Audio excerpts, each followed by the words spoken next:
BBC Nepali सेवाको साँझ पखबाट शरद केसीको नमस्कार। आज कार्यक्रममा अध्यादेश खारेज भएपछि पनि नेकपामा स्थायी समितिको बैठकको माग यथावत, तर परिवेश अनुकूल नरहेको प्रधानमन्त्रीको बुझाइ। यो अध्यादेशले हामीलाई के गर्यो, यो बीचको काम कारबाहीले पार्टीलाई के हानि पुग्यो, समीक्षा त हुनु पर्यो नि। हाल स्थायी कमिटीको बैठक बस्ने परिवेश सम्भव छैन, प्रधानमन्त्रीजीले भन्दै आउनुभएको छ। कोभिड-19 को उपचारको एउटा उपाय सुझाएपछि अमेरिकी राष्ट्रपतिको चर्को आलोचना र विनाशकारी भूकम्पको 5 वर्षमा भएका पुनर्निर्माणबारे एक छलफल। परम्परागत शैलीका घरहरूको नमुनाहरूमा रोजाइको कारणले र हाम्रो पनि अलिकति हेलचक्राइको कारण गर्न सकेका छैनौँ। काठमाडौँमा हामी कङ्क्रिटको भवनमा बस्ने र उपदेश दिन सक्दैनौँ। गाउँका जनताले आवश्यकता अनुसार आफैले बनाएको घर हो। साप्ताहिक बीबीसी बहस। तर सबभन्दा पहिले आजका प्रमुख विश्व समाचार। विष्णु पोखरेलबाट समाचार सुन्नुहोस्। विश्वभरिका राजनीतिक र व्यापारिक नेताहरूले कोभिड-19 को उपचार र रोकथामलाई तीव्र बनाउन एउटा अभियान सुरु गरेका छन्। उक्त अभियानको उद्देश्य औषधि पत्ता लगाउनु, परीक्षण सामग्री र खोपको विकास गर्नु तथा त्यसलाई विश्वभरि पुर्याउनु रहेको छ। विश्व स्वास्थ्य संगठनका प्रमुखले अहिलेको जस्तो नभई यसपालि सबै ती उपायहरू प्रयोग गर्न पाउनुपर्नेमा जोड दिएका छन्। युरोपेली आयोगकी अध्यक्षले ईयूले आगामी महिनादेखि $7.5 अर्ब बराबरको रकम सङ्कलन गर्न विश्वव्यापी प्रतिबद्धताको सुरुवात गर्ने बताएकी छन्। त्यसको उद्देश्य सहुलियतपूर्ण खोपको विकास र वितरण रहेको छ। यसैबीच अन्तर्राष्ट्रिय मुद्रा कोष र विश्व व्यापार सङ्गठनले स्वास्थ्य सामग्री र खाद्यान्न निर्यातमा लगाइएको प्रतिबन्ध खतरनाक रूपले प्रत्युत्पादक हुने चेतावनी दिएका छन्। अमेरिकी राष्ट्रपति डोनाल्ड ट्रम्पले कोरोना भाइरसको उपचारका लागि संक्रमणनाशक वस्तु अर्थात् डिसइन्फेक्ट्यान्टलाई प्रयोग गर्न सकिने बताएपछि यस्ता वस्तुका प्रमुख उत्पादकहरूले आफ्ना उत्पादनलाई सुई वा सेवनका माध्यमबाट मानव शरीरमा प्रयोग नगर्न कडा चेतावनी दिएका छन्। केही चिकित्सकहरूले पनि राष्ट्रपतिको भनाइको निन्दा गर्दै त्यसलाई गैर जिम्मेवार भनेका छन्। बीबीसीका जन सोपल भन्छन्, मानिसहरूले एकअर्कालाई हेर्दै के मैले सुनेको साँच्चै हो भन्ने सोचिरहेका छन्।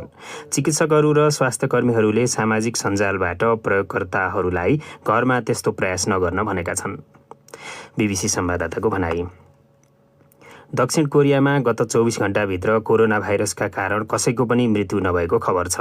गएको 1 महिनाको अधिकांश समयमा पहिलो पटक भएको हो। शुक्रबार जम्मा 6वटा मात्र नयाँ संक्रमणहरू भेटिएका छन्। अधिकारीहरूले आगामी दिनमा संक्रमणको संख्या 0 हुने अपेक्षा गरेका छन्। बीबीसीकी लोरा बिकर भन्छिन्, दक्षिण कोरियाका मानिसहरूले यसलाई एकदमै ठूलो सफलताका रूपमा हेरेका छन्। महामारीकै बीच गत साता मात्र उनीहरूले एउटा चुनाव गर्न सफल भएका थिए र अहिले उनीहरू कसरी संक्रमितको संख्या कम गर्न सम्भव छ भन्ने देखाइरहेका छन्। बीबीसीकी संवाददाताको भनाई। तपाईँ बीबीसी नेपाली सेवा सुनिरहनु भएको छ। चीनले कोरोना भाइरस संक्रमण नियन्त्रणका लागि काम गरिरहेका संस्थाहरूमा भएको साइबर हमलाको संसारभरिबाट निन्दा गरिनुपर्ने बताएको छ। चिनिया विदेश मन्त्रालयका प्रवक्ता गेङ सुवाङले एउटा अमेरिकी साइबर सुरक्षा कम्पनी फायर आईको प्रतिवेदनबारे जवाफ दिँदै यस्तो धारणा राखेका हुन्। उक्त प्रतिवेदनले भियतनामी सरकारसँग सम्बन्ध भएका केही ह्याकरहरूले चिनिया सरकारी सङ्गठनहरूलाई निशानामा पारेको उल्लेख छ। भियतनामले भने उक्त प्रतिवेदनलाई आधारहीन भनेको छ। कोरोना भाइरससँग जुझ्नका लागि अफगानिस्तानका राष्ट्रपति अशरफ गनीले गरेको युद्धविरामको आह्वानलाई विद्रोही तालिबानले अस्वीकार गरिदिएको छ। रमजानका अवसरमा दिइएको आफ्नो सन्देशमा राष्ट्रपति गनीले विद्रोही समूहलाई अफगानहरूको हत्या रोक्न आग्रह गरेका थिए। तर तालिबानका एकजना प्रवक्ताले राष्ट्रपतिको माग तर्कसङ्गत र आश्वस्त पार्ने खालको नभएको बताए। उनले सरकारले तालिबान र अमेरिका बीच भएको सम्झौता कार्यान्वयनमा बाधा उत्पन्न गरिरहेको आरोप लगाए। र कोरोना भाइरस सङ्कटका बेला स्वास्थ्यकर्मीहरूले भएको समस्याबारे समाचारहरू प्रकाशित गरेपछि दक्षिण भारतमा एउटा समाचारमूलक वेबसाइटका सम्पादकलाई प्रहरीले पक्राउ गरेको छ। एन्ड्रयू साम राजा पाण्डियनलाई झुटा समाचार फैलाइएको आरोपमा अनुसन्धान गरिँदैछ। उनको सिम्प्लिसिटी नामक वेबसाइटले स्वास्थ्यकर्मीहरूलाई खानेकुराको अभाव भएको र सरकारी अनुदान प्राप्त खाद्यान्नमा भ्रष्टाचार भएको आरोप लगाउँदै खबर छापेको थियो। तर घृणायुक्त सन्देश प्रवाह गरेका कैयौं उजुरीहरू पर्दा पनि भारतको सर्वोच्च अदालतले एकजना चर्चित दक्षिणपन्थी समाचारवाचक अरुण गोस्वामीलाई पक्राउ गर्नबाट प्रहरीलाई रोकिदिएको छ। यो BBC नेपाली सेवा हो।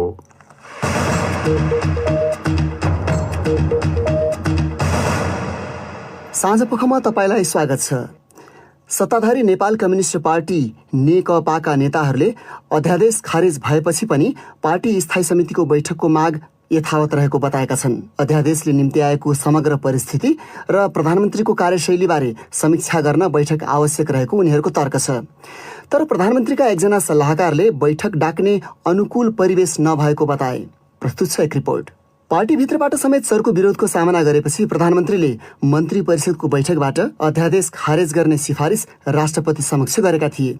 कतिपय मन्त्रीहरूले असहमति जनाउँदा पनि अघिल्लो मन्त्री परिषद बैठकबाट अध्यादेश जारी गर्ने निर्णयमा पुगेका प्रधानमन्त्रीले आजको बैठकमा पार्टीकै नेताहरूको आग्रहमा खारेज गर्ने निष्कर्षमा पुगेको जानकारी गराएको उनका प्रेस सल्लाहकार सूर्य थापाले बताए। प्रधानमन्त्रीज्यूले मन्त्रीज्यूहरूसँग पनि प्रश्न भन्नुभएको कुरा के हो भने अध्यादेश ल्याउने सन्दर्भमा निश्चित यही दिन यति बजेर यति मिनट जाँदामा नै अध्यादेश ल्याउँछु त भनेको होइन, तर अध्यादेश ल्याउँछु, यो औचित्यका निम्ति अध्यादेश जरुरी छ भनेर मैले पार्टीका अर्का अध्यक्षलाई, वरिष्ठ नेताहरूलाई, उपाध्यक्षलाई, अरू सबैलाई मैले भनेको हुँ। त्यति बेला उहाँहरूले त्यसमा हुँदैन कसैले भन्नुभएको होइन, तर अध्यादेश जारी भइसकेपछि त्यसको विरोधमा लाग्नु भएको। अध्यादेश जारी भएपछि पार्टी स्थायी समितिका सदस्यहरूले तत्काल बैठक बोलाउन लिखित माग समेत गरेका थिए। समितिका सदस्य हरिबोल गजुरेलले अझै पनि बैठक आवश्यक रहेको बताए। के कारणले आयो, किन भयो, कहाँ कमजोरी भयो, सबै अरू कुरा पनि छन्। ती सबै विषयमा छलफल त हुनुपर्छ नि त। यो त सधैँ अब 1 महिना एउटा कुरो आउँछ, त्यसले 2-3 महिना काममा बाधा पर्छ, अनि फेरि अर्को कुरो आउँछ, एउटा विषय आउँछ, अर्को विषय आउँछ, अनि फेरि त्यस्तै भए त कसरी चल्छ? बाँकी 2-2.5 वर्ष छ, यसरी त चल्दैन नि।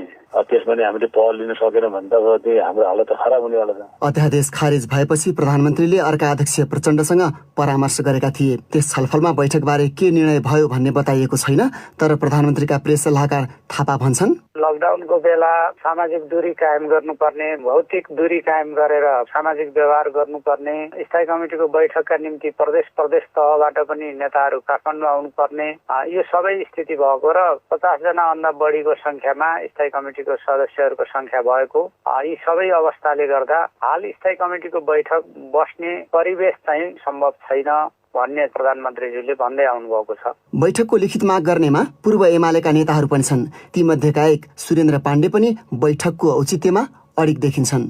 त्यसको खाँचोबारे उनले बीबीसीसँग भने, अध्यादेश हाम्रो एउटा इस्यु थियो, त्यो फिर्ता बहुत राम्रो कुरा हो होइन, तर अब त्यो सँगसँगै हामीले यी सबै कुराको समीक्षा गर्नु पर्यो नि। अध्यादेशले हामीलाई के गर्यो, यो बीचको काम कारबाहीले पार्टीलाई के हानि पुग्यो, के लाभ पुग्यो, किन गरेको, यसको समीक्षा त हुनु पर्यो नि। अब कतिले अब प्रधानमन्त्रीमाथि पनि नैतिक प्रश्न उठाइराखेका छन् कि तपाईँले फेरि राजीनामा माग्ने हो कि फेरि यो विषय हामी के उठाउँछौँ? अब नैतिकता यी सबै प्रश्न त उठ्छ नि, उहाँले जवाफ दिनै पर्छ। किनभने यो किन गर्नुभयो, विभिन्न किसिमको लान्छना पार्टीमाथि लागेको छ, गम्भीर आरोप लागेको छ, त्यसको बारेको पनि समीक्षा त ती बैठकमै हुने भयो नि त। तर फेरि आफूमाथि अलि आक्रामक रूपमा प्रस्तुत हुने भएपछि प्रधानमन्त्रीले बैठक नबोलाउने हो कि भन्ने मात्रै। त्यस्तो हुँदै हुँदैन नि। यो पार्टीको एउटा नेता अध्यक्ष भएर उहाँले बैठक डाक्दिन भन्न मिल्छ र? उहाँ त एक्लै व्यक्ति त होइन नि त। उहाँलाई प्रधानमन्त्री बनाएको पार्टी नै यही पार्टी हो। अनि यो पार्टीको उच्च तहको एउटा चाहिँ नेतृत्वले चाहिँ बैठकको माग गरिसकेपछि स्थायी समिति जो 45 जनाको चाहिँ छ, त्यसमा 20 जना सदस्यले सही गर्नु भनेको सामान्य कुरा होइन नि।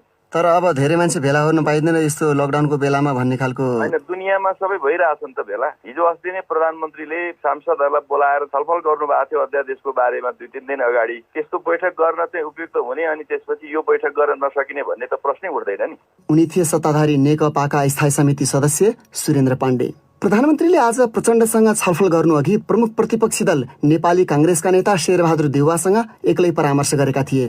त्यस क्रममा देउवाले एकजना सांसदलाई काठमाडौँ ल्याइएको एउटा बहुचर्चित प्रकरणमा संलग्नहरूमाथि कारबाहीको माग गरेको कांग्रेसले जनाएको छ। पार्टी विभाजनको प्रयास भएको भनिएको समाजवादी पार्टीका एक सांसदलाई महोत्तरीबाट काठमाडौँ ल्याएको विवादमा नेकपाका 2 जना सांसद र 1 जना पूर्व प्रहरी महानिरीक्षक विवादमा परेका छन्। सत्तापक्षकै कतिपय नेताहरूले पनि त्यस विषयमा अनुसन्धान हुनुपर्ने माग गरेका छन्। प्रस्तुत छ एक रिपोर्ट। पार्टी विभाजन र संवैधानिक परिषदसँग सम्बन्धित 2 थरी अध्यादेश खारेज गर्ने निर्णय गरेपछि प्रधानमन्त्री केपी शर्मा ओलीले प्रमुख प्रतिपक्षी दल कांग्रेसका सभापति शेरबहादुर देउवासँग बालुवाटारमा छलफल गरेका हुन्। देउवाले अध्यादेश फिर्ता लिएर गल्ती सच्याएको भन्दै प्रधानमन्त्रीलाई धन्यवाद दिएको उनको पार्टीले जनाएको छ। भेटबारे कांग्रेसले जारी गरेको प्रेस नोटमा देउवाले प्रधानमन्त्रीलाई गरेको आग्रह उद्धृत गर्दै भनिएको छ, एक सांसदलाई अपहरण शैलीमा काठमाडौँ ल्याउन जो संलग्न छन् तिनलाई कारबाही गर्नुपर्ने माग देशभरि उठेको छ। मेरो माग यही छ, देशमा कानुनी राज्य छ भने निष्पक्ष अनुसन्धान र कारबाही हुनुपर्छ। प्रधानमन्त्रीकै दल नेकपाका कतिपय नेताहरूले पनि उक्त प्रकरणको छानबिन हुनुपर्ने माग गरेका छन्। नेता भीम रावलले ट्विट गर्दै भनेका थिए, सत्ताको खेलमा सांसदलाई होटलको कोठामा थुनेर अपहरण शैलीमा तराईबाट काठमाडौँ ल्याएर सिद्धान्त, आदर्श, मूल्य र मान्यताको धज्जी उडाउँदै राजनीतिलाई फोहोरी आहाल बनाई बदनाम गर्ने विगतको दुःखद स्थिति अध्यादेश प्रकरणमा दोहोरिएको छ। यसको छानबिन गरी गैर कानुनी कार्य गर्नेलाई कारबाही हुनुपर्दछ, नेता भीम रावलको भनाई। तर आरोप लागेका नेकपाका 2 सांसद र पूर्व प्रहरी महानिरीक्षकले ती सांसदलाई अपहरण गरेर वा दबाब दिएर नल्याएको, बरु उनी आफ्नै इच्छाले आएको बताएका छन्। संसदीय दल वा केन्द्रीय समितिका 40% सदस्यले नयाँ पार्टी खोल्न सक्ने अध्यादेश जारी भएपछि समाजवादी पार्टीभित्रको विग्रह बाहिर आएसँगै ती सांसदको काठमाडौँ यात्रा प्रकरण चर्को विवादमा पर्न गएको छ। एउटा अन्तर्राष्ट्रिय विषय, कोभिड-19 को उपचारका निम्ति बिरामीको शरीरमा संक्रमणनाशक वस्तु सुई मार्फत दिने सुझाव दिएपछि अमेरिकी राष्ट्रपति डोनाल्ड ट्रम्पको चर्को आलोचना भएको छ। कतिपय चिकित्सकहरूले ट्रम्पको सुझावलाई उनीहरूकै शब्दमा खतरनाक र गैर जिम्मेवार भनेका छन्। बीबीसी विवरणहरूमा आधारित रिपोर्ट विष्णु पोखरेलबाट सुन्नुहोस्। ट्रम्पको भनाइले विवाद निम्त्याइरहेका बेला त्यस्ता वस्तुहरू उत्पादन गर्ने एउटा प्रमुख कम्पनीले मानव शरीरभित्र आफ्ना उत्पादनहरू प्रयोग नगर्न चेतावनी दिएको छ। डेटोल र लाइसल जस्ता उत्पादनहरूको स्वामित्व रहेको रेकिट बेन्किजले भनेको छ, कुनै पनि अवस्थामा उसका उत्पादनहरू सुईको माध्यमबाट वा सेवन गरेर शरीरभित्र पठाउनु हुँदैन। बिहीबारको एउटा निर्देशनात्मक बैठकमा ट्रम्पले दिएको उक्त अभिव्यक्तिको व्यापक आलोचना भएको छ। संक्रमणनाशकहरू खतरनाक र विषालु पदार्थहरू हुन्। त्यस्ता पदार्थ सेवन गर्नु घातक हुन सक्छ। शरीरको बाहिरी तहमा यस्ता वस्तुको प्रयोग गर्दा छाला, आँखा र श्वास प्रश्वास प्रणालीमा समेत समस्या पर्न सक्छ। ट्रम्पको भनाइको चिकित्सकहरूले कडा रूपमा आलोचना गरेका छन् र यसले अनलाइनमा ठूलो प्रतिक्रियाको सामना गर्नु परेको छ। रेकिट बेन्किजले आफ्ना उत्पादनहरूका खोलहरूमा लेखिएका विभिन्न खाले सुझावहरूलाई ख्याल गर्न प्रयोगकर्तालाई आग्रह गरेको छ। उसले आफ्ना उत्पादनहरूमा लेखिएका सुरक्षा चेतावनीलाई पनि बेवास्ता नगर्न भनेको छ। संक्रमणनाशकहरूका साथै परावैजनिक किरणले बिरामीको शरीर बनाउन सकिने बताएका थिए। एकजना अधिकारीले सूर्यको किरण तथा संक्रमणनाशक पदार्थले संक्रमण नाश हुने बताएपछि उनले त्यस्तो दावी गरेका हुन्। अब प्रस्तुत छ साप्ताहिक बीबीसी बहस।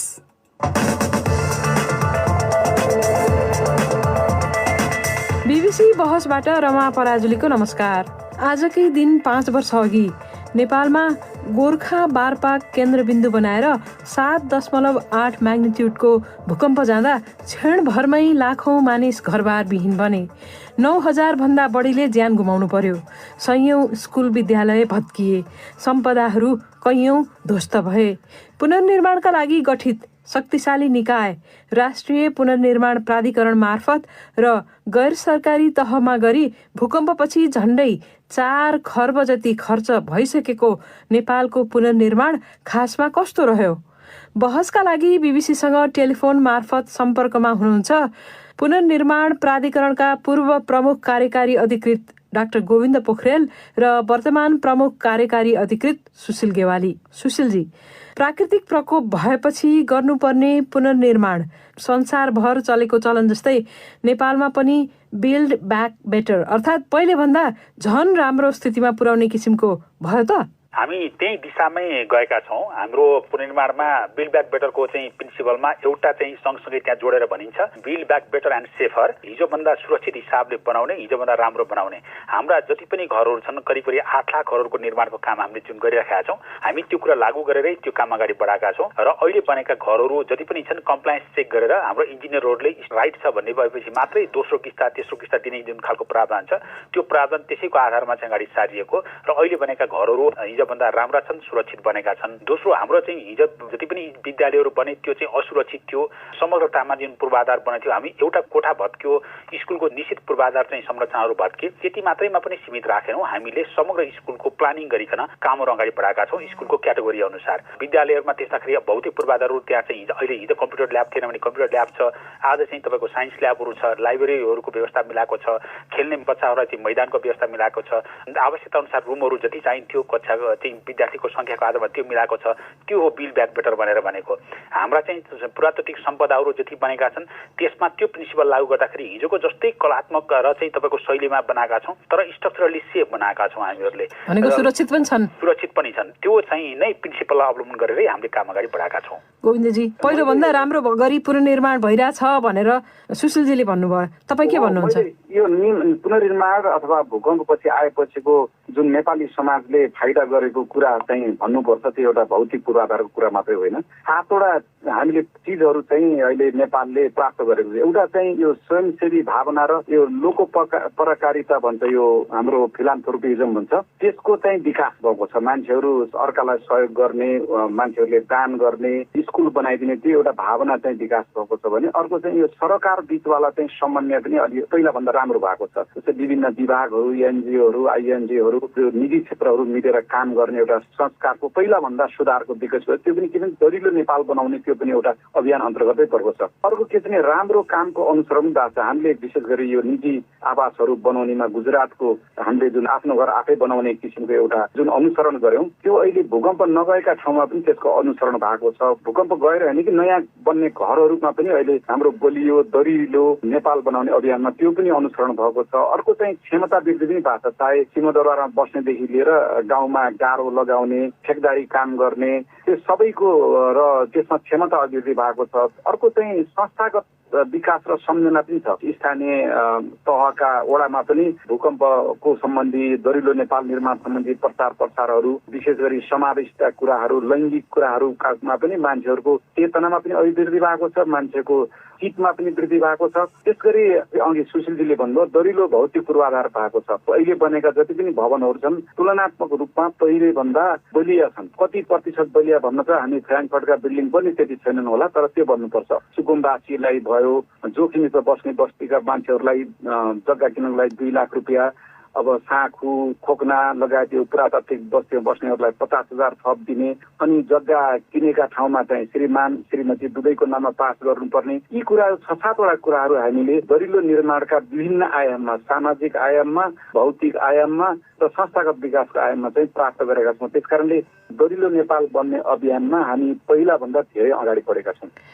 तपाईँले पनि सुशीलजीकै भनाइमा सही थाप्नुभयो, तर हिजो मात्रै हामीले एकजना भूकम्प सम्बन्धी गुजरातको, पाकिस्तान, हेइटीदेखि सबैको जानकारी राखेका आमोद मणि दीक्षितसँग कुरा गर्दाखेरि हामीसँग यत्रो ठुलो अवसर थियो, हामीले संसारलाई देखाउन सक्थ्यौँ हामीले यस्तो काम गर्यौँ भनेर, त्यो हुन सकेन। उनले चाहिँ त्यसो भनेका छन्। हामीले गर्न नसकेका काम पनि छन्। मैले भने अब हामीले पुरानो भन्दा जुन मैले 7वटा हाम्रो आयाममा हामीले चाहिँ एउटा क्षमता अभिवृद्धि गर्यौँ, नेपालले प्रगति गर्यो भने, तर गर्न नसकेका पनि छन्। जस्तै हामीले अझै पनि करिब 4.5 लाख कति तल्लो वर्गको मान्छे जो अब आफै घर बनाउन नसक्ने, अपाङ्गता भएका वृद्धलाई अझै पनि हामीले समेट्नु पर्ने, त्यो समेट्न बाँकी छ। हामीले चाहेको हुन्छ त्यसमा सामाजिक परिवेशले पनि फरक पार्छ। हामीले एकीकृत बस्ती विकास भनेको त्यसमा हामीले सुरुमै 50,000 जुन पहिलो किस्ता दिइसकेपछि आफ्नो घर आफै बनाउने मोडेल हामीले ल्याएको कारणले एकीकृत बस्तीमा सामाजिक कारणले पनि सरकारले अरू थुप्रै जस्तै सामाजिक पूर्वाधार, खानेपानी, बाटो बनाउँछ भन्दा पनि जनताहरू त्यति सक्रिय हुन सक्नु भएन र हाम्रो पनि त्यति दृष्टिकोण त्यसमा जान सकेन। त्यसमा हामीले गर्न सकेका छैनौँ। अर्को चाहिँ खुला स्थानको विकास गर्न सकेनौँ। प्राधिकरणले नै उपत्यकाभित्रका विभिन्न ठाउँमा सरकारी निकायका जग्गा भाडामा दिन नपाइने भनेर निर्णय गरेर सबैतिर पठाएको थियो। सरकारी जग्गाहरू कसैलाई पनि भाडामा दिन नपाइने, किन त्यो खुला स्थानको विकास हुनुपर्छ। दरिलो समाज, दरिलो नेपाल भनेको भूकम्पले 10 रेक्टर स्केलको भूकम्प आयो भने सबै घर त्यो दरिलो आधारले ढान्छ भन्ने छैन। लुक्ने ठाउँ चाहिन्छ मान्छेलाई खुला, त्यो त हामीले विकास गर्न सकेनौँ। अर्को चाहिँ हामीले आर्थिक पुनर्निर्माणमा, भौतिक पुनर्निर्माणमा हाम्रो बढी ध्यान भयो। आर्थिक पुनर्निर्माणमा मान्छेको घर मात्रै भत्किएको छैन, मान्छेको सामाजिक पक्षमा आघात परेको छ, मान्छेको आर्थिक पक्षमा, त्यसमा हामीले पनि अलिकति गर्न सकेनौँ। अर्को चाहिँ हामीले यो पुरानो वास्तुकला जुन घरका डिजाइनहरू दिँदाखेरि अथवा मिस्त्रीहरूको छेनपाबी गर्दाखेरि हाम्रा जुन परम्परागत शैलीका घरहरूको नमुनाहरूमा सामाजिक कारणले, मान्छेको रोजाइको कारणले र हाम्रो पनि अलिकति हेलचक्राइको कारणले यसमा गर्न सकेका छैनौँ। तर अब आमद मल्लिकजीले भने जस्तो हामीले ढलेको नेपाललाई नयाँ तरिकाले उठाउन खोजेको हो। अब यसमा हाइवे बनाउने, रेलवे बनाउने यो पुनर्निर्माण अन्तर्गत थिएन, त्यस्तो कुरालाई उहाँले चाहिँ भन्न खोज्नु होला। होइन सुशीलजी, आमोद मणि दीक्षितले भनेको त अहिले 2 कोठे घर छ। पहिला नेपालीहरूको घर हेर्नुहोस् त, तलको घर हुन्थ्यो, माथि कोठा हुन्थ्यो। गोठहरू अब मकै राख्ने, प्रात राख्नेहरू, त्यो चाहिँ मैले भने अहिले त वास्तुकला, पुराना घरको डिजाइनहरू लोप भयो। नेपाली शैली नामेट भयो र सबैले 2 कोठे घर भनेको एक प्रकारले भन्दाखेरि वस्तु भाउ पाल्ने बाख्राको गोठ जस्तो घर बनाएको छ। अहिले जताततै त्यही हो त बिल्ड ब्याक बेटर भनेको भनेर प्रश्न उठेको छ। यहाँ मात्रै होइन, अन्तर्राष्ट्रिय सञ्चार माध्यमहरूले पनि यस्ता खालका समाचारहरू छापेका छन्। सुशीलजी, के चाहिँ बुझ्न जरुरी छ रमाजी भन्दा, हामीले यो घरहरू जति बनाछन् काठमाडौँमा हामी बसेर कङ्क्रिटको भवनमा बस्ने र गाउँमा चाहिँ त्यसपछि गएर हामीले उपदेश दिने गर्न सक्दैनौँ। जरुरी के छ भने गाउँका जनताले आफैले बनाएको घर हो, उहाँहरूलाई आफ्नो रुचि अनुसार, आफ्नो आवश्यकता अनुसार, आफ्नो चाहिँ स्रोत साधनको व्यवस्थापन अनुसार चाहिँ बनाएर जानुभयो। र अहिले पनि गाउँमा, मैले चाहिँ कतिपय गाउँमा चाहिँ म आफै धेरै ठाउँमा घुमेको छु र जनतासँग चाहिँ बसेर कुराकानी गरेको छु। उहाँहरूले सुरक्षित एउटा कोर हाउसिङको चाहिँ हिसाबले बनाउनु भयो। अहिले 2टा कोठा बनाउनु भएको छ, माथि चोटा हाल्नु भएको छ, त्यो हिसाबले बनेको छ। अहिले गाउँमा जानुभयो भने तपाईँ नयाँ चाहिँ अर्को लहर देख्न पाउनुहुन्छ। उहाँहरूले चाहिँ आफ्नो भान्सा कोठा चाहिँ अहिले सानो स्लोप छाना हालेर आफ्नो स्थानीय माटो, बाँस, काठ प्रयोग गरेर चाहिँ बनाउन थाल्नु भएको छ। भकारी राख्ने ठाउँ चाहिँ अर्को सानो त्यही घरमा जोडेर चाहिँ भकारी राख्ने चाहिँ अर्को चाहिँ व्यवस्था मिलाउन थाल्नु भएको छ। गोठको चाहिँ बनाउने कुरा क्रमशः सुरु गर्नु भएको छ। यो घरको निर्माण भनेको चाहिँ एकैचोटि आउटपुट मात्रै एउटा प्रक्रिया पनि हो, जनताले त्यो गरेर गइराखेको छ र हाम्रो आफ्नो चाहिँ मोडलमा त्यो ढालिँदै गएको छ। मूल कुरा के हो भनेदेखि हामीले दिएको 3 लाख रुपियाँको चाहिँ आधारमा हामीले जनतालाई बाध्य गरेर यही मोडल मात्रै जानुस्, तपाईँ योभन्दा बाहिर जान सक्नुहुन्न भनेर भन्न सक्दैनथ्यौँ र हामीले चाहिँ त्यो अनुसार चाहिँ भन्न पनि चाहिँ मिल्दैन थियो। त्यसैले अहिले चाहिँ बनेको घर त्यसरी गएको छ र क्रमशः चाहिँ तपाईँको विकास हुँदै गइरहेको हामी चाहिँ देख्छौँ। गाउँमा व्यापक रूपमा चाहिँ यो कुरा अगाडि बढेको अवस्था छ। त्यसैले चाहिँ मैले चाहिँ उहाँको चाहिँ इन्टरभ्यू सुनिनँ, तर मूल प्रश्न हामीले अहिले बनाएका घरहरू सुरक्षित पनि छन्, एउटा ढङ्गले राम्रो ढङ्गले पनि बनाएका छौँ। तर कतिपय चाहिँ ढुङ्गा र माटोको चाहिँ बनाउने घरमा जनताहरूको विश्वास चाहिँ त्यसलाई चाहिँ सुरक्षित बन्छ भन्ने खालको हामीसँग प्रविधि चाहिँ विकास भइसकेको अवस्था थिएन विगतमा। हामीले चाहिँ चाइनामा लिएर गएर त्यसलाई चाहिँ टेक्नोलोजी यो बिचमा अनुसन्धान गरेर चाहिँ त्यसलाई प्रुभ गऱ्यौँ, पछि लिएर आएर जनताको बिचमा लिएर गयौँ।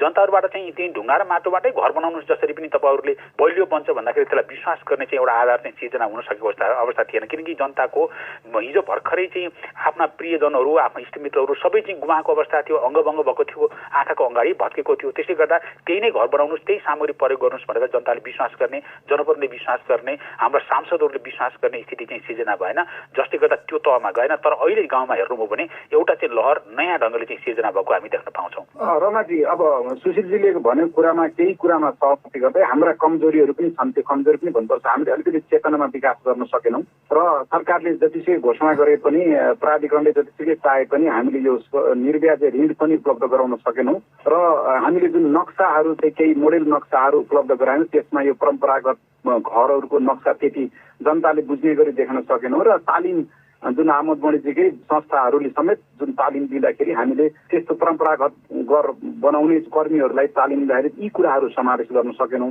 र सुशीलजीले भनेको कुरा पनि हो, म पनि आफै दोलखामा जाँदाखेरि आफू चाहिँ पक्की घरमा बस्नुहुन्छ, हामीलाई चाहिँ ढुङ्गा र मैले के भन्न खोजेको थिएँ भने यो स्लेटलाई माथि इटमाथिबाट राख्नुहोस्, वेट पनि कम हुन्छ भन्दाखेरि उहाँहरूले हामी पनि त पक्की घरमा बस्नु पर्यो भन्ने कुरा गर्नुभएको थियो। सुशीलजीले भनेको कुरा चाहिँ हदसम्म किन ठिक छ। त्यही हो, हाम्रो पनि अलिकति कमजोरी छ। जनताहरूले पनि सहरियाहरूले बस्ने घर घरहरू बलिया हुन्छन्, हामी पनि सहरिया जस्तै बनाउनुपर्छ भन्ने एउटा त्यो उहाँहरूको मनोवैज्ञानिक त्यो कुराहरूले पनि काम गर्यो र हाम्रो तर्फबाट नक्साहरू जुन उपलब्ध गराउँदाखेरि कालीगढहरूलाई तालिम दिँदाखेरि र अब त्यो परम्परागत घरहरू भन्नु अलिकति खर्चिलो हुने काठहरू लाग्ने भएको हुनाले सहुलियत ऋण जुन थियो हामीले निकै प्रयास गर्दा पनि राष्ट्र ब्याङ्क विभिन्न निकायहरूसित समन्वय गर्दा पनि त्यसलाई कार्यान्वयन लान सकिने र चेतना पनि हामीले अलिकति जगाउन कम भयो, किनभने मिडियाबाट चाहिँ घर कति यस्तो सबै कमजोरी हुनुको कारण के होला? समय पनि भयो, अब क्षमता पनि भयो, अब यो यत्रो स्केलमा पहिलोचोटि निर्माणको कुरा पनि भयो र त्यति बेला अब स्थानीय चुनाव लगायत 3-4वटा चुनाव पनि भयो, यो सबै कुरा मिलेको छ। तर हामीले स्वीकार्नु के पर्छ भने जनताले पनि अघि सुशीलजीले भने जस्तै पक्की घर बनाउन चाहे होइन, र हाम्रो तर्फबाट पनि केही कमजोरी भएका हुन्, त्यसलाई हामीले स्वीकार्नै पर्छ। अब सुशीलजी, हामी त अझ पनि भूकम्पीय जोखिममा भएको ठाउँमा बसिरहेछौँ, अब पनि योभन्दा पनि ठुलो भूकम्प आउँछ भन्ने आकलन भइराखेकै छ। यो पुनर्निर्माणबाट हामीले के पाठ सिक्यौँ? एउटा सबैभन्दा ठुलो पाठ अघि चाहिँ हाम्रो गोविन्दजीले पनि बताउनु भएको छ, वास्तवमा 5वटा चाहिँ त्यो चाहिँ जुन खालको पक्षहरू छ त्यो धेरै महत्त्वपूर्ण छ। यो सबैभन्दा महत्त्वपूर्ण कुरा के हो भने सुरक्षित घर बनाउन जरुरी रहेछ। हामीले चाहिँ भूकम्पको कारणले चाहिँ आफैले चाहिँ डेथ वा मृत्यु वा चाहिँ तपाईँको ढल्दो रहन्छ, हामीले बनाएका कमजोर संरचना ढल्दा रहेछन्। त्यसैले हामीले प्रविधि चाहिँ प्रयोग गरेर बलियो घर बनाउनु पर्दो रहेछ, बलियो संरचना बनाउनु पर्दो रहेछ भन्ने खालको चाहिँ जुन सोच छ त्यो विकास भएको छ। जनताको चेतनाको स्तर त्यहाँनिर गएको छ। म एउटा ठाउँमा नचिनिकन चाहिँ गाउँमा चाहिँ गएको थिएँ, जाँदाखेरि चाहिँ तपाईँहरूले यो चाहिँ माथिको तेर्सो तान अनि चाहिँ छड्के तानहरू यो सबै राख्ने कुरा नगरे के हुन्छ होला, तपाईँले यस्तो नगरेर हिजो जस्तै बनाए पनि त हुन्छ नि, किन यो बेकार खर्च गर्ने भन्दाखेरि जनताहरूले हामीलाई सिकाउँदै गर्दै हुनुहुन्थ्यो कि यो राखेपछि भूकम्प प्रतिरोधी बन्छ, हामी चाहिँ त्यस्तो गराएर बनाउनु हुँदैन, सर त्यस्तो गर्ने चाहिँ जानु हुँदैन भनेर सिकाउँथे जनताहरूले। त्यसलाई त्यो चेतनाको स्तर विकास भएको छ। अब जरुरी के हो भने नेपालका बाँकी भागहरू 32 जिल्ला बाहेकका भागहरूमा पनि यो चेतनाको स्तर फैलाउने काम चाहिँ लैजानु पर्छ र चाहिँ मलाई लाग्छ हाम्रो चाहिँ राष्ट्रिय विपद जोखिम न्यूनीकरण तथा व्यवस्थापन प्राधिकरण जुन बनेको छ अहिले नयाँ चाहिँ संस्था प्राधिकरण पछाडि त्यहाँनिर ह्यान्डओभर गर्ने हस्तान्तरण गर्ने प्रक्रिया पनि हामीले सुरु गर्न लागेका छौँ। सहकारीको काम अगाडि बढाएका छौँ। त्यो संस्था र हाम्रा शहरी विकास मन्त्रालय र चाहिँ विशेष गरेर स्थानीय सरकारहरू नगरपालिका र गाउँपालिकाहरूलाई को क्षमता वृद्धि गरेर अनि त्यहाँका चाहिँ प्राविधिकको क्षमता जनप्रतिको क्षमता वृद्धि गरेर हाम्रो चाहिँ घरहरू सुरक्षित बनाउने खालको कुराको निम्ति जुन कोडहरू छ, बिल्डिङ कोडहरू छ, त्यसलाई लागू गर्ने प्रक्रिया चाहिँ हामीले सुरु गर्न सक्यौँ भनेदेखि सुरक्षित नेपाल बनाउने जुन खालको हाम्रो सपना हो त्यो चाहिँ हामी पुरा गरेर लैजान सक्छौँ। एउटा कुरा। दोस्रो, हाम्रा जति पनि चाहिँ घरहरू चाहिँ बनिसकेका छन्, अहिले त्यही स्केलको चाहिँ भूकम्प आयो भनेदेखि त हाम्रो जति चाहिँ अहिले चाहिँ 14 जिल्लामा चाहिँ भत्के, 32 जिल्लामा भत्के, त्यस्तै खालको पश्चिम वा पूर्वतिर चाहिँ गयो भने भत्किन्छन्। त्यो नभत्किने गराउनको निम्ति हाम्रो चाहिँ प्रबलीकरणको चाहिँ विधि र प्रक्रिया पनि प्रविधि पनि हामीले चाहिँ यो बिचमा चाहिँ हामीले चाहिँ निकालेका छौँ। डिफ्रेन्ट खालका मोडलहरू हाम्रो चाहिँ टेक्नोलोजी हाम्रो बिचमा आएको छ। हामी त्यो प्रविधिलाई प्रयोग गरिकन हामी चाहिँ तपाईँको चाहिँ त्यो घरहरूलाई सुरक्षित बनाउने, अहिले बनिसकेका घरलाई नभत्काइकन सुरक्षित बनाउने प्रक्रिया चाहिँ आरम्भ गर्नुपर्छ। त्यसो गर्यो भने हामी चाहिँ यसको सुरक्षित नेपाल बनाउने अभियानलाई सुरु गर्न सक्छौँ र स्थानीय तहको क्षमता वृद्धि गर्ने कुरा नै सबैभन्दा महत्त्वपूर्ण हो भन्ने मलाई लाग्दछ। गोविन्दजी, तपाईँलाई पनि त्यही प्रश्न। यहाँले भनेको अब हामीले अरू भागमा आउने जुन सुशीलजीले भने जस्तै यो प्रबलीकरण भन्छ, रेट्रोफिट भनेर त्यो पनि गर्नुपर्छ र अहिले जुन हाम्रो शहरी विकास स्थानीय निकाय नगरपालिकाहरूलाई जुन एक प्रकारको नक्सा बनाउने, नक्सा पास गर्ने अथवा कालीगढहरूलाई तालिम दिने जुन एउटा प्रक्रिया छ त्यसमा अघि जुन हामीले छलफल गरेको छ यो हाम्रो पुरानो वास्तुकला, पुराना घरका डिजाइनहरूको त्यो विषय पनि त्यसमा समेट दियो भनेदेखि अब बाँकी घर बन्ने घरहरू अथवा भूकम्प नभएको क्षेत्रमा पनि बनाइने जुन सबै घरहरू हाम्रो पुरानो परम्परा, पुरानो वास्तुकला अनुसार चाहिँ बनाउन सक्छन्, त्यतातिर हामीले ध्यान दिनुपर्छ। हस् त, 5 वर्ष अघि आएको विनाशकारी भूकम्पबाट ध्वस्त संरचनाको निर्माण कस्तो रह्यो भन्नेमा केन्द्रित यो बहसमा सहभागी पुनर्निर्माण प्राधिकरणका वर्तमान प्रमुख कार्यकारी अधिकृत सुशील गेवाली र पूर्व प्रमुख कार्यकारी अधिकृत डाक्टर गोविन्द पोखरेललाई धेरै धन्यवाद। र बीबीसी बहस प्रस्तुत गर्दै थिइन् साथी रमा पराजुली। अब अन्त्यमा प्रमुख विश्व समाचार संक्षेपमा। विश्वभरिका राजनीतिक र व्यापारिक नेताहरूले कोभिड-19 को उपचार र रोकथामलाई तीव्र बनाउन एउटा अभियान सुरु गरेका छन्। अमेरिकी राष्ट्रपति डोनाल्ड ट्रम्पले कोरोना भाइरसको उपचारका लागि संक्रमणनाशक वस्तु प्रयोग गर्न सकिने बताएपछि यस्ता वस्तुका प्रमुख उत्पादकहरूले आफ्ना उत्पादनलाई सुई वा सेवनका माध्यमबाट मानव शरीरमा प्रयोग नगर्न कडा चेतावनी दिएका छन्। दक्षिण कोरियामा 24 घण्टाभित्र कोरोना भाइरसका कारण कसैको पनि मृत्यु नभएको खबर छ। चीनले कोरोना भाइरस संक्रमण नियन्त्रणका लागि काम गरिरहेका संस्थाहरूमा भएको साइबर हमलाको संसारभरिबाट निन्दा गरिनुपर्ने बताएको छ। कोरोना भाइरससँग जुझ्नका लागि अफगानिस्तानका राष्ट्रपति अशरफ गनीले गरेको युद्धविरामको आह्वानलाई तालिबानले अस्वीकार गरिदिएको छ र कोरोना भाइरस सङ्कटका बेला स्वास्थ्यकर्मीहरूले भोगेको समस्याबारे समाचारहरू प्रकाशित गरेपछि दक्षिण भारतमा एकजना सम्पादकलाई प्रहरीले पक्राउ गरेको छ।